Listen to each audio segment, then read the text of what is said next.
नमस्कार दोस्तों, नमः शिवाय। जीवन ज्योति चैनल पे आप सभी का हार्दिक स्वागत करती हूँ। दोस्तों, आज मैं बात करूंगी नए वर्ष के विषय में। नया वर्ष आ रहा है, 2024 शुरू होने वाला है। हम क्या ऐसा कार्य करें 2024 के लिए जिससे कि हमारे जीवन में सभी कुछ सकारात्मक हो, सब कुछ अच्छा हो, हमें खुशियां मिले और अन्य लोग भी हमसे खुशियां प्राप्त करें। दोस्तों देखिए, एक बहाना होता है हमें किसी अच्छे कार्य को करने के लिए। जैसे मेरे कहने का मतलब, हमारा ये नया वर्ष आ रहा है तो इसी बहाने हम कुछ अच्छा कर लें, कुछ अच्छा संकल्प ले लें, किसी ऐसी कमियों को जो मेरे अंदर बुराइयां हैं उन्हें छोड़ दें। कहने का मतलब एक बहाना है ये दिन, ये नया वर्ष, कि हम इसी बहाने कुछ अपनी बुराइयों को छोड़ें और कुछ अच्छाइयों को अपना लें। नहीं तो हर दिन ऐसा होता है कि जिस दिन हमें अपनी बुराइयों को त्याग देना चाहिए, अच्छाइयों को अपना लेना चाहिए। इसके लिए हमें किसी नए वर्ष या किसी त्योहार या किसी विशेष दिन की आवश्यकता नहीं होती है। लेकिन एक विशेष दिन है, नया वर्ष है, तो इसमें यदि हम इसी बहाने सोचकर कुछ अच्छा कर लेंगे तो हमारे जीवन में बहुत सारी चीजें ठीक हो जाएंगी, बहुत सारी चीजें अच्छी हो जाएंगी और हमें ढेर सारी खुशियां मिलेंगी। वैसे ही पंचांग के अनुसार हमारा जो नया वर्ष है वो चैत्र से प्रारंभ होता है, लेकिन हम अपने दैनिक जीवन में इसी तारीख और दिन के हिसाब से अपना कार्य करते हैं, तो हमारे लिए 2024 नया वर्ष है। तो इस वजह से भी हमें बहुत सारी अच्छी चीजों को करना है। तो आइए जान लेते हैं एक एक करके सारी बातों को। आप लोग नए वर्ष में ध्यान रखिएगा, किसी भी गलती करने से, किसी भी प्रकार की गलती करने से, बुराई करने से बचिएगा।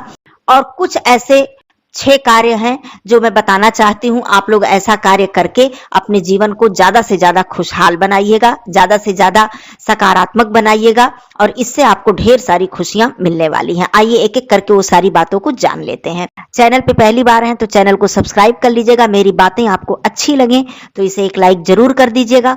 कमेंट बॉक्स में नमः शिवाय जरूर लिखिएगा। दोस्तों देखिए, नए वर्ष में बहुत सारे लोग प्लानिंग करते हैं, बहुत सारे लोग अपनी योजना बनाते हैं कि हम पार्टी करेंगे, हम इतना पैसा खर्च करेंगे, हम ये खरीदेंगे, वो खरीदेंगे। बहुत सारी, सबकी अलग अलग अपनी इच्छाएं हैं और सभी लोग आजाद हैं अपने तरीके से जीवन जीने के लिए। मैं किसी को ऐसा नहीं कह रही हूं, लेकिन मैं जो आप लोगों को बताना चाहती हूँ, यदि आपको ये सारी बातें अच्छी लगे तो जरूर इसे अपनाइएगा। देखिए, नए वर्ष पे पार्टी करने से अच्छा, फिजूल खर्ची करने से अच्छा है कि आप किसी धार्मिक स्थल पर चले जाएं, आप किसी मंदिर में चले जाएं, चाहे वो नजदीक हो चाहे दूर हो, जहां भी आप जा सकते हैं, जितनी भी आपकी सामर्थ्य हो उसी हिसाब से आप किसी मंदिर में चले जाएं। भगवान के दर्शन करें, उनसे प्रार्थना करें कि हे भगवान, अभी तक मैंने जीवन में जो कुछ भी बुराइयां की, जो भी मेरे अंदर कमियां हैं, उन्हें दूर करिए, मुझे आशीर्वाद दीजिए, अपनी चरण शरण में मुझे रखिए, अपनी कृपा दृष्टि बनाए रखिए। जो भी आपका तरीका है, जिस तरह से आप प्रार्थना करते हैं, देखिए भगवान के ही शरण में जाने से हमारे जीवन का उद्धार होने वाला है। आप सभी लोग जानते हैं कलयुग चल रहा है और कलयुग में इतनी बुराइयां व्याप्त हैं हमारे आसपास, हमारे वातावरण में। यदि हम भगवान की शरण लेंगे तभी हमारा कल्याण हो सकेगा। सीधी सी बात है, इस बात से कोई इनकार नहीं कर सकता है, आप सभी लोग जानते हैं। तो ये सबसे जरूरी है कि हम अपना कर्म करें और भगवान की शरण में रहें, हमेशा सत्य के राह पर चलें, अपने कर्म में कहीं कोई बेईमानी, किसी भी तरह का कोई धोखा, किसी भी तरह की कोई बुराई ना करें और भगवान की कृपा हमेशा प्राप्त करते रहें, उनकी चरण शरण में रहें। मैं तो यही जानती हूं कि सबसे उत्तम यही है। तो इधर उधर पार्टी करने से अच्छा, इधर उधर फिजूल खर्ची करने से अच्छा, किसी होटल वगैरह में जाके पैसे खर्च करने से अच्छा धार्मिक स्थल पर जाएं, कुछ दान कर दें, प्रसाद खरीदें, वहां पर जाके अर्पित करें, कुछ देर बैठें, एक दीपक जलाएं, भगवान से प्रार्थना करें। सबसे सुंदर, सबसे अच्छा कार्य पहला कार्य है। दूसरी चीज, आप नए वर्ष के दिन, एक मैंने पहले ही कहा कि एक बहाना होता है कि हम इस दिन पर ये कार्य कर ले। कुछ अच्छा करने के लिए एक बहाना होता है, नहीं तो हमें प्रतिदिन कुछ ना कुछ अच्छा कार्य करना ही चाहिए। इसके लिए किसी दिन की आवश्यकता नहीं है। तो दूसरा कार्य मैं ये बताना चाहती हूँ कि किसी भी, चाहे कोई गरीब, चाहे कोई असहाय, चाहे कोई वृद्ध, जैसे आश्रम, वृद्धाश्रम होता है, अनाथाश्रम होता है, या आपके अगल बगल आस पड़ोस कहीं भी कोई दिख जाए आपको ऐसा जिसको आपकी सहायता की जरूरत है, तो उसे कुछ दान जरूर करें। ठंड का समय है, कुछ गर्म कपड़े, कुछ भोजन, कोई आर्थिक सहायता। हाँ, इस बात का ध्यान जरूर रखें कि आप जो भी कुछ दान कर रहे हैं, कोई आर्थिक मदद किसी की कर रहे हैं, तो वो व्यक्ति आपका जो पैसा है, आपका धन है, वो किसी गलत कार्य में उसे इस्तेमाल ना करे, प्रयोग ना करे। इससे क्या होता है कि लक्ष्मी माता नाराज होती है। जैसे हमने किसी को दान किया, हमने तो अच्छा समझ के किया और वो पैसा जो हमारा है वो दुरुपयोग हो गया, उसका वो व्यक्ति ले गया, उससे शराब पी लिया, कुछ गलत कार्य कर लिया, तो इससे कहीं ना कहीं आपके दान का तो कोई फल नहीं मिला। आप किसी ऐसे व्यक्ति को दान करें जिसको वास्तव में उसकी जरूरत है। वो व्यक्ति ऐसा कुछ नहीं करेगा, वो व्यक्ति अपने खाने पर, अपने पहनने पर उसे खर्च करेगा। इस बात का भी हमें ध्यान रखना चाहिए। तो इस तरह से आपको बहुत ही ज्यादा मानसिक संतुष्टि मिलेगी। आप दान कुछ जरूर कर दें। तीसरा कार्य सबसे जरूरी, बहुत कठिन भी है और आप चाहें तो बहुत आसान भी है, संकल्प लेना। देखिए, कहना तो बहुत आसान होता है कि मैंने संकल्प ले लिया, लेकिन उसको निभाना बहुत कठिन होता है। जैसे किसी भी चीज का हमने प्रण कर लिया कि मैं ऐसा कार्य अब आज के बाद ये गलती मैं नहीं करूंगा या नहीं करूंगी, लेकिन सबसे कठिन होता है उसे निभाना। तो इस नए वर्ष के बहाने पर आप क्या करें, सुबह सवेरे उठें, स्नान आदि करें, भगवान सूर्य देव जी को जल अर्पित करें। पौष मास चल भी रहा है, और उसके बाद आप अपने घर के मंदिर में या अपने जो भी आपके इष्ट हैं, जो भी आपके भगवान हैं जिनको आप मानते हैं, उनके समक्ष कोई एक ऐसा संकल्प लें कि मैं इस बुराई को आज से अपने जीवन से निकाल दूंगा या निकाल दूंगी। चाहे वो आपकी छोटी सी बुराई हो, चाहे वो आपकी बड़ी बुराई हो, जैसे कि क्रोध करना, झूठ बोलना, या आपने किसी को सताया है या क्रोध में आप किसी को कुछ अपशब्द बोल देते हो। बहुत सारी ऐसी चीजें होती हैं जो हम चाहते हैं कि नहीं ये गलत है, लेकिन फिर भी हम बार बार उसे रिपीट कर देते हैं, कर देते हैं। तो आप संकल्प लीजिए, पूरे दिल से दृढ़ संकल्प लीजिए। कहने का मतलब ये है कि कहा जाता है कि हमारी शारीरिक शक्ति से बढ़ के हमारी इच्छा शक्ति होती है। तो जब हम इच्छा शक्ति को मजबूत करके कोई भी संकल्प लेंगे, बिल्कुल दृढ़ संकल्प होकर, तब समझ लीजिए वो संकल्प आपका टूटेगा नहीं। तो इस नए वर्ष के बहाने पर आप एक जरूर कोई ऐसा संकल्प ले लें, अपनी किसी भी बुराई, अपनी किसी भी कमी को त्यागने का। देखिए आपको अंदर से कितनी ज्यादा खुशी महसूस होगी। चौथा कार्य मैं बिल्कुल ये बताना चाहती हूँ अपने सभी भाई बहनों को कि नए वर्ष पर, एक जैसे होता है कि नया वर्ष आ रहा है, नया साल आ रहा है, न्यू ईयर आ रहा है, तो इसके बहाने आप फिजूल खर्ची ना करें, बिल्कुल ना करें। देखिए, पैसा कहा जाता है कि माता लक्ष्मी जी बहुत ही मेहनत से आती हैं, बहुत ही परिश्रम करने पर हमें प्राप्त होती हैं, और उन्हें जाते देर नहीं लगती है। यदि हम उनका दुरुपयोग करना शुरू कर देते हैं तो उन्हें जाते देर नहीं लगती है। लक्ष्मी माता चंचला हैं, वो कहीं भी टिक कर नहीं रहती हैं। तो हमारा कर्म है कि वो आ गई हैं तो उन्हें किस तरह से हमें संभाल कर रखना है। तो मैं तो कभी भी फिजूल खर्ची के पक्ष में नहीं रहती हूँ कि आप अननेसेसरी, अनावश्यक रूप से आप जाकर शॉपिंग करें, बिना जरूरत की चीजें खरीदें।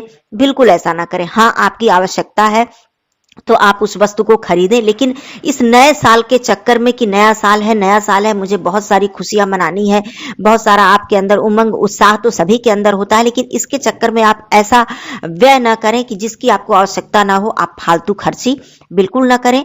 दान करें, किसी धार्मिक स्थल पर जाकर वहां पे दान कर दें, अपनी आवश्यकता की वस्तुएं खरीद लें, लेकिन फिजूल खर्ची ना करें। अब मैं पांचवी बात बताती हूँ। देखिए, खर्च ही आपको करना है।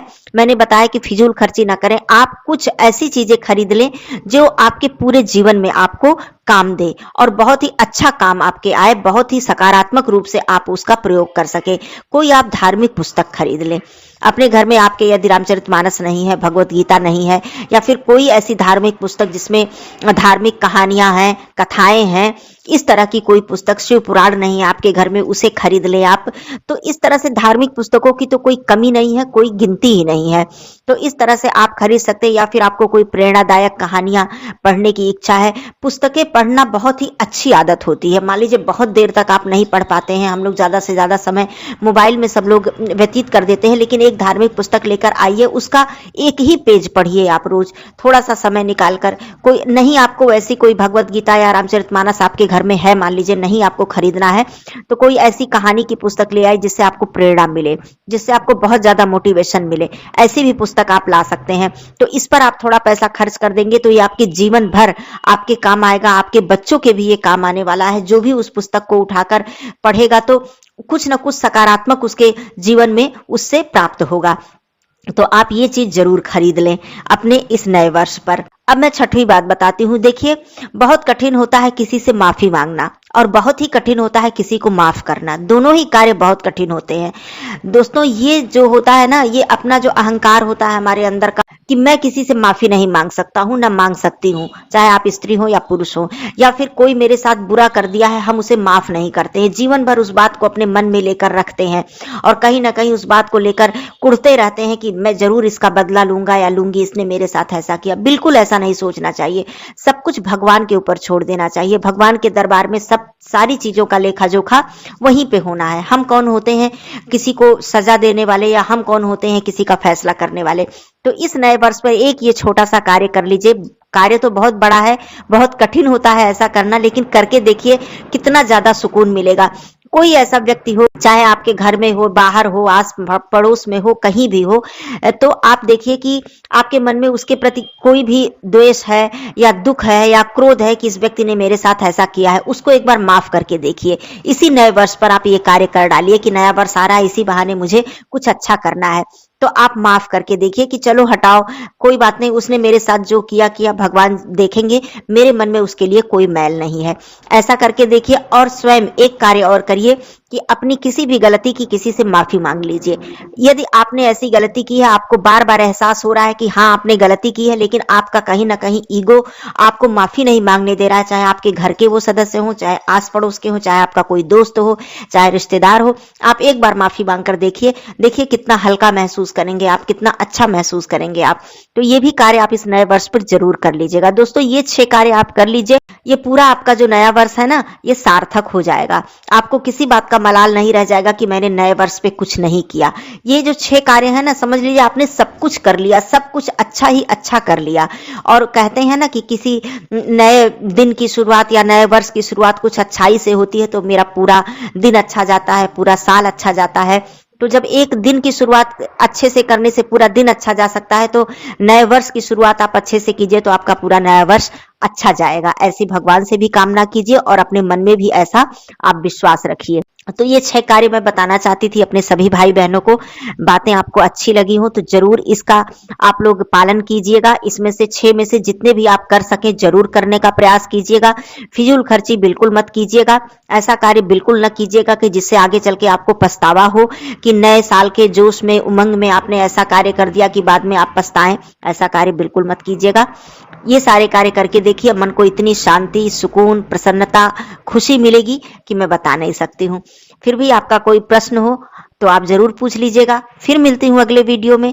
तब तक के लिए आप सब लोगों के लिए आने वाला जो नया वर्ष है, मेरे सभी भाई बहनों के लिए बहुत ही सुखद हो, मंगलमय हो, शुभ हो, ऐसी मैं कामना करती हूँ। फिर मिलती हूँ अगले वीडियो में। तब तक के लिए धन्यवाद। नमः शिवाय। हर हर महादेव।